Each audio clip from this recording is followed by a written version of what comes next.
నమస్కారం వి తెలుగు న్యూస్ కి స్వాగతం. హెడ్లైన్ చూద్దాం.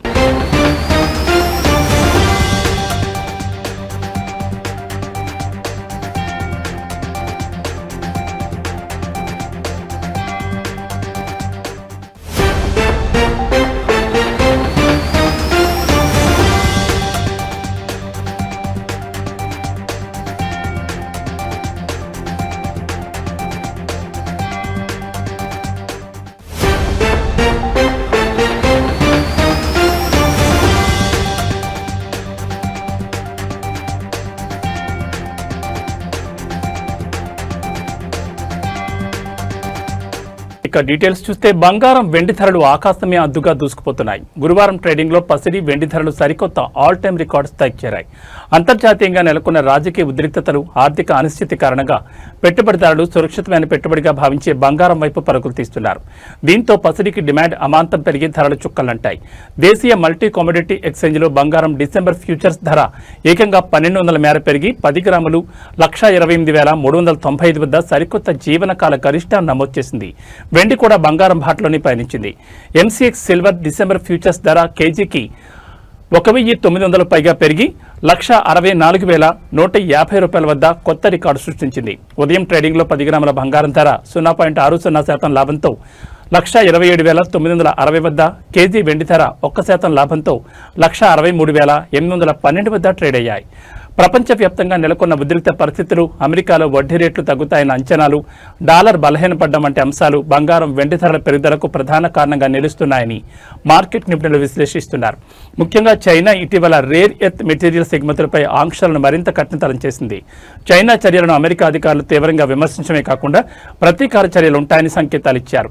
ఈ పరిణామాలు ప్రపంచ సరఫరా వ్యవస్థకు ముప్పుగా మారడంతో పెట్టుబడిదారులు బంగారం కొనుగోళ్లకు మొగ్గు చూపుతున్నారు. అమెరికా డాలర్ ఇండెక్స్ 0.1% తగ్గి వారం రోజుల కనిష్టానికి చేరడం కూడా పసిడికి కలిసొచ్చింది. డాలర్ బలహీనపడడంతో ఇతర కరెన్సీలలో బంగారం ధరలు చౌకగా మారతాయి. దీంతో విదేశీ ఇన్వెస్టర్ల నుంచి డిమాండ్ పెరుగుతుంది. ఈ ఏడాది ఇప్పటివరకు బంగారం ధర ఏకంగా 61% పెరగడం గమనార్హం. అమెరికాలో షట్డౌన్ కొనసాగితే ఈ వారం విడుదల కావాల్సిన ద్రవ్యోల్బణం, రిటైల్ అమ్మకాల వంటి కీలకమైన ఆర్థిక డేటా వాయిదా పడొచ్చని నిపుణులు అంచనా వేస్తున్నారు.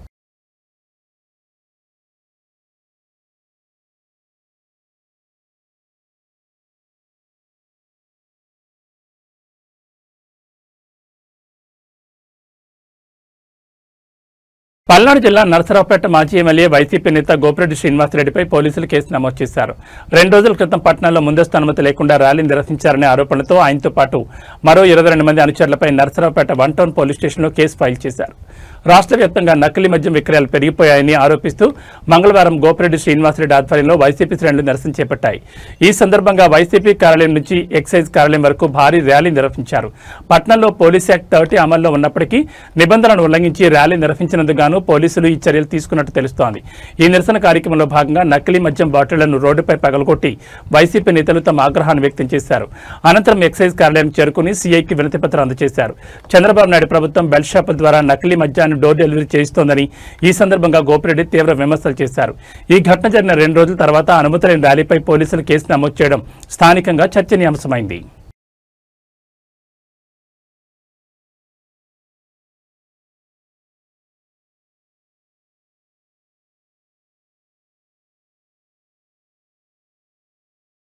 సుప్రీంకోర్టులో తెలంగాణ ప్రభుత్వానికి చుక్కెదురైంది. బీసీ రిజర్వేషన్లపై రాష్ట్ర ప్రభుత్వం దాఖలు చేసిన స్పెషల్ లీవ్ పిటిషన్ను సర్వోన్నత న్యాయస్థానం కొట్టేసింది. 50% రిజర్వేషన్లతోనే ఎన్నికలకు వెళ్లండని ప్రభుత్వానికి సుప్రీంకోర్టు సూచించింది. కావాలనుకుంటే పాత రిజర్వేషన్లతో ఎన్నికలకు వెళ్లొచ్చని పేర్కొంది. స్థానిక ఎన్నికల్లో బీసీలకు 42% రిజర్వేషన్ కల్పిస్తూ జారీ చేసిన జీవో 9పై హైకోర్టు విధించిన స్టేను సవాల్ చేస్తూ ఇటీవల తెలంగాణ ప్రభుత్వం సుప్రీంకోర్టులో ఎస్ఎల్పీ దాఖలు చేసిన విషయం తెలిసిందే.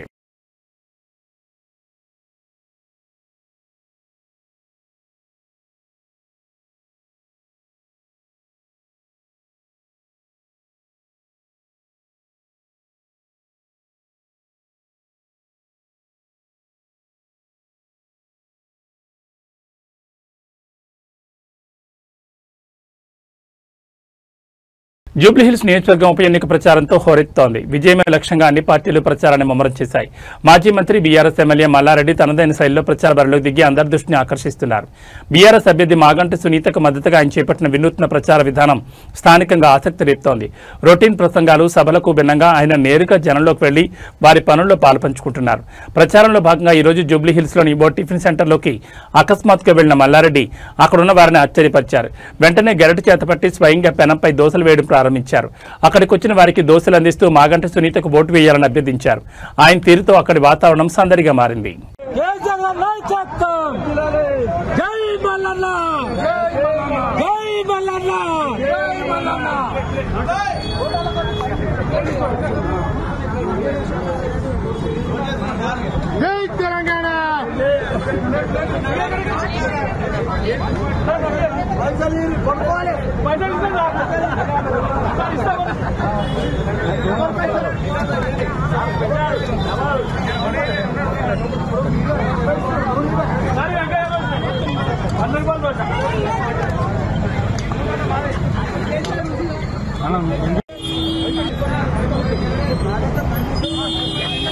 కాంగ్రెస్ మంత్రుల వ్యవహారం సంచలనంగా మారింది. కొందరు కాంగ్రెస్ మంత్రులు సీఎం సన్నిహితులు డబ్బుల కోసం కంపెనీలను గన్పెట్టి బెదిరిస్తున్నారని తెలుస్తోంది. ఒకరిపై ఒకరు ఆరోపణలు చేసుకోవడంతో అసలు భాగోతం బయటపడింది. డబ్బులు ఇవ్వాలని డెక్కన్ సిమెంట్స్ కంపెనీ వారిని మంత్రి Konda Surekha, OST Sumanth point blank లో గన్పెట్టి బెదిరించారని తెలుస్తోంది. అటు సీఎం రేవంత్ రెడ్డి సన్నిహితులు రోహిన్ రెడ్డి ఆఫీసులో డబ్బుల కోసం గన్పెట్టి బెదిరింపులకు పాల్పడ్డారన్న ఆరోపణలు వినిపిస్తున్నాయి. ఓఎస్టీ సుమంత్ పై మంత్రి ఉత్తమ్ కుమార్ రెడ్డి ఫిర్యాదు చేశారు. దీంతో సుమంత్ను అరెస్ట్ చేయడానికి టాస్క్ ఫోర్స్ పోలీసులు రాగా వారిని కొండా సురేఖ కుమార్తె సుస్మిత అడ్డుకున్నారు. ఈ క్రమంలోనే మంత్రులపై సీఎం రేవంత్ రెడ్డిపై ఆమె సంచలన ఆరోపణలు చేశారు. ప్రస్తుతం ఈ వ్యవహారం రాజకీయంగా హీట్ పెంచుతోంది. డెక్కన్ సిమెంట్స్ కి సంబంధించిన రోహిన్ రెడ్డి కూడా ఎగ్జాక్ట్లీ డెక్కన్ సిమెంట్స్ అనే సంస్థలో ఇప్పుడు నేను చెప్తా అండి. ఇప్పుడు మీరు అడిగినగా exactly the correct point I tell you. ఇది సీఎంఓ నుంచి వచ్చిన ఇది సీఎంఓ. మీరు please come here I tell you. ఎందుకనంటే సీఎంఓ నుంచి ఎవరు ఇప్పుడన్నా మీరు చెప్పిన పేరేంటిది? రోహిన్ రెడ్డి. ఆయన ఎవరు? సీఎం కి ముఖ్యమంత్రి దగ్గరగా ఉంటారు. అంతేనా? పక్కన ఉంటాడా? ఆయన వచ్చి సుమంత్ ని ఏంటిది మ్యాటర్ అని అడిగిండు డెక్కన్ సిమెంట్స్ గురించి. అడిగితే రోహిన్ రెడ్డి ఆఫీస్ లా సుమంత్ ను రోహిన్ రెడ్డి కలిసి కూర్చొని మాట్లాడి డెక్కన్ సిమెంట్స్ వాళ్ళతో మాట్లాడిండ్రు. దాన్ని బెదిరించుడు అనరు.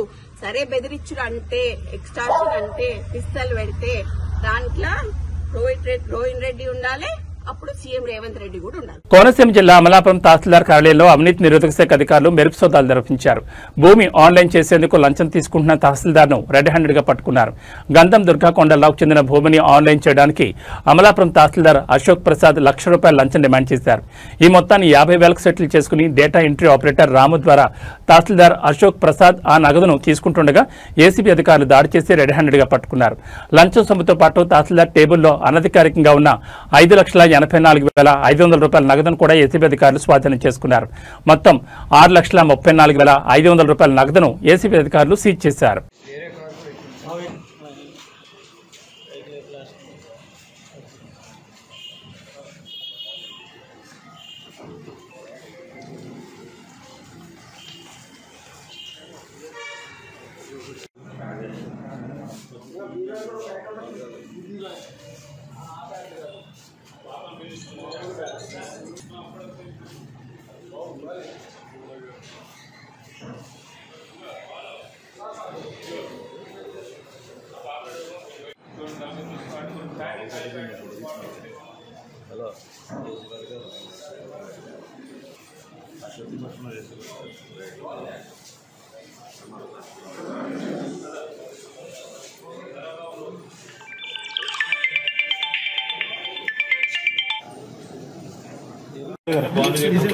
విష్ణు పెట్టావా? విష్ణు మైక్ ఇచ్చావా? ఓకే. అందరికీ నమస్తే అండి. గంధం దుర్గాకొండలరావు అనే అతను రాజవోలు గ్రామం రాజమండ్రికి చెందిన అతని యొక్క ఫాదర్ వెంకట సత్యనారాయణ గారు అమలాపురంలో 1995లో ఒక 15 సెంట్స్ స్థలం కొన్నారు. ఆ తర్వాత వాళ్ళ నాన్నగారు అనారోగ్యం కారణాల వల్ల ఆ స్థలాన్ని అమ్మదలుచుకున్నారు. ఈ క్రమంలో ఆ స్థలాన్ని అమ్మడానికి ఒక ఎఫ్లైన్ సర్వే కావాలనేసి అడిగారు. కాబట్టి ఎఫ్లైన్ సర్వే చేయించడానికి ఎంఆర్ఓ ఆఫీస్ని అప్రోచ్ అయ్యారు ఈ కంప్లైనెంట్. ఈ సర్వే చేయడానికి ఇనీషియల్గా ఎంఆర్ఓ గారు 1 lakh డిమాండ్ చేశారు. తర్వాత ఏదైతే 1 lakh కాకుండా డేటా ఎంట్రీ ఆపరేటర్ అయిన రాము ద్వారా ఆ 50,000 సెటిల్ చేశారు. ఆ తర్వాత ఎవరైతే ఈ కంప్లైనెంట్కి బ్రైబ్ అమౌంట్ ఇవ్వమని అతనికి ఇష్టం లేక వాళ్ళు ఏసీబీ పీపుల్ని అప్రోచ్ అయ్యారు. ఏసీబీ వాళ్ళని ఈరోజు ఏదైతే 50,000 బ్రైబ్ అమౌంట్ ఉందో అది ఎంఆర్ఓ ఆఫీస్ ఎంఆర్ఓ అమలాపురం ఆఫీస్లో ఈ కంప్లైంట్ నుంచి తీసుకుంటూ ఉండగా మేము 50,000 అమౌంట్ని రికవరీ చేయడం జరిగింది. రికవరీ చేసిన తర్వాత ఎవరైతే తహసీల్దార్ ఉన్నారో అశోక్ ప్రసాద్, అదేవిధంగా డేటా ఎంట్రీ ఆపరేటర్ అయిన రామును కూడా మేము కస్టడీలోకి తీసుకున్నాం. ఈ 50,000 అమౌంట్తో పాటు అన్అకౌంటెడ్ క్యాష్ 5,88,500 కూడా మేము ఎంఆర్ఓ ఆఫీస్ నుంచి రికవరీ చేశాము. ఈ ఫర్దర్గా వీళ్ళిద్దరినీ కూడా జ్యుడిషియల్ రిమాండ్కి పంపడం జరుగుతుంది. పీపుల్ అందరికీ రిక్వెస్ట్ ఏంటంటే ఎవరైనా సరే గవర్నమెంట్ సర్వెంట్స్ మళ్ళీ బ్రైబ్ అమౌంట్ డిమాండ్ చేస్తే ఏసీబీ పీపుల్ని అప్రోచ్ అవ్వాల్సిందిగా మీ అందరికీ కూడా రిక్వెస్ట్ చేస్తున్నానండి. Thank you sir. ఈ అమౌంట్ 5 lakhs ఎక్కడి నుంచి? అది అన్అకౌంటెడ్ క్యాష్ ఆఫీస్ నుంచి రికవరీ చేయడం జరిగింది. అది ఎలా వచ్చింది అవన్నీ కూడా మేము ఐడెంటిఫై చేస్తామన్నమాట. టోటల్గా మాకు ఈరోజు ఈ trap amount 50,000 and unaccounted cash 5,88,500 ఈ రెండు కూడా మేము రికవరీ చేయడం జరిగిందండి. టోటల్ 6,38,500. Thank you. నంద్యాల జిల్లా డోన్లో కానిస్టేబుల్ ఆచారి చేతివాటం ప్రదర్శించాడు. శ్రీరామ్ నగర్లో అంగట్లో కూర్చున్న ఒక మహిళ మెడలోంచి 5 తులాల బంగారు చైన్ను బలవంతంగా లాగేందుకు ప్రయత్నించాడు. మహిళ కేకలు వేయడంతో స్థానికులు అతన్ని పట్టుకుని దేహశుద్ధి చేశారు. సమాచారం అందుకున్న పోలీసులు ఘటనా స్థలాన్ని చేరుకుని కానిస్టేబుల్ ఆచారిని అరెస్ట్ చేసి స్టేషన్కు తరలించారు. ఈ ఘటన స్థానికంగా కలకలం సృష్టించింది.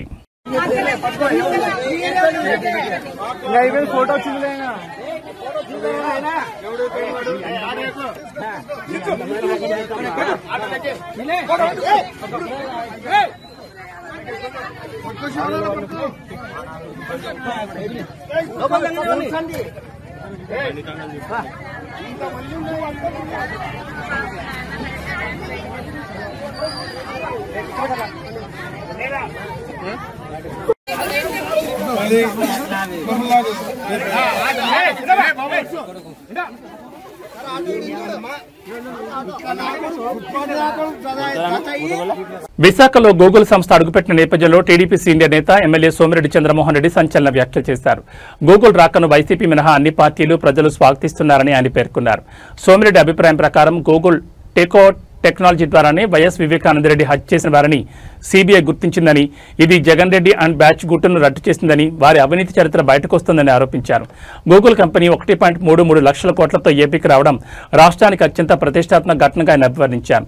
ఈ ఘనత మంత్రివర్గ సభ్యుడు లోకేష్ బాబు కృషితోనే కొత్త రాష్ట్రం సాధించిందని సోమిరెడ్డి పేర్కొన్నారు.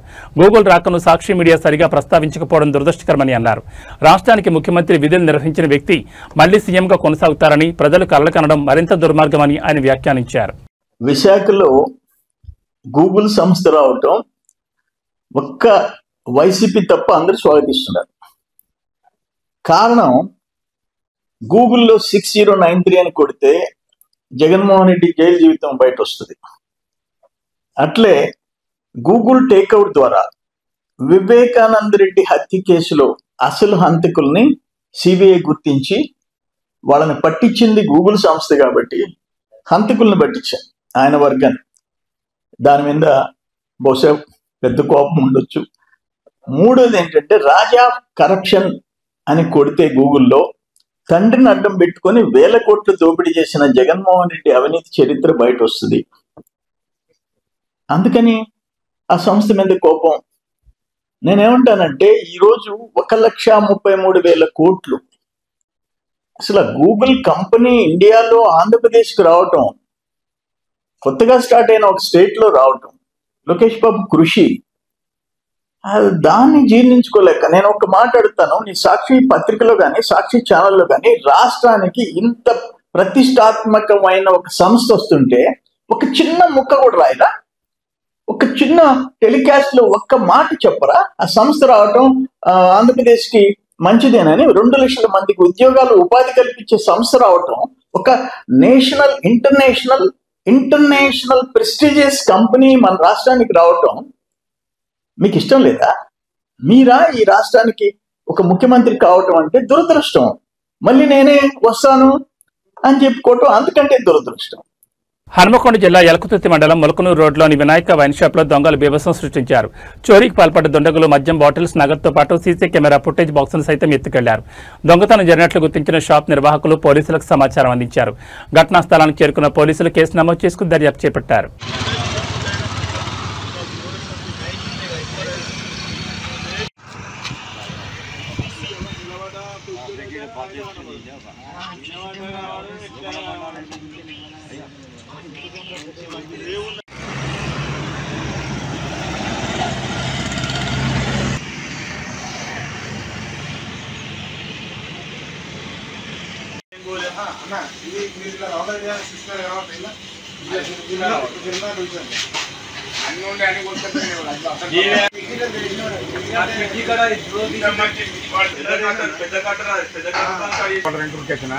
తర్వాత కాల్ చేస్తా. దాంట్లో దొంగలు పడిన ఉరికెచ్చినా తర్వాత మాట్లాడు.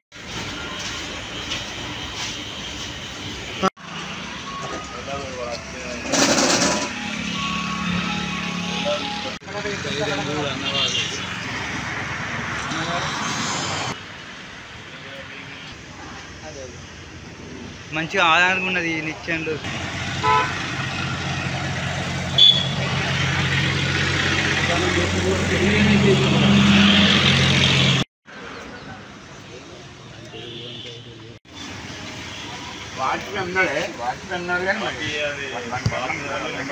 అది ఎంత మనిషి పట్టే మందే కట్ చేసాం మీదకి లేదన్నా.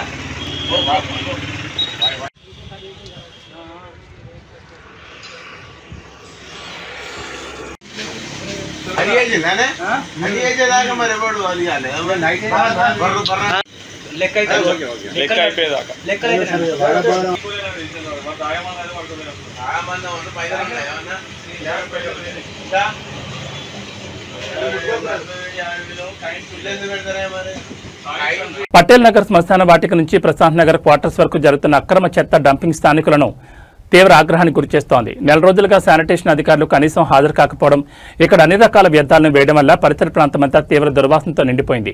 ఈ మార్గంలో రాకపోకలు సాగించే ప్రజలు దుర్గంధంతో తీవ్ర ఇబ్బందులు పడుతున్నారు. జీహెచ్ఎంసీ అధికారులు కనీస జాగ్రత్తలు కూడా పాటించడం లేదని స్థానికులు వాపోతున్నారు.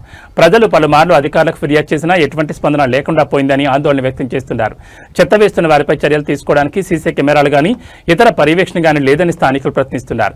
స్వచ్ఛ భారత్ అంటే ఇదేనా? స్వచ్ఛ హైదరాబాద్ అంటే ఇంతకన్నా దారుణమా అని ఆగ్రహం వ్యక్తం చేస్తూ ఇప్పటికైనా అధికారులు మేల్కొని తగిన చర్యలు తీసుకోవాలని డిమాండ్ చేస్తున్నారు.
హనుమకొండ జిల్లా ఎలకుతుర్తి మండలం ములకనూరు రోడ్లోని వినాయక వైన్ షాప్ లో దొంగలు బీభత్సం సృష్టించారు. చోరీకి పాల్పడ్డ దుండగులు మద్యం బాటిల్స్, నగదుతో పాటు సీసీ కెమెరా ఫుటేజ్ బాక్సును సైతం ఎత్తుకెళ్లారు.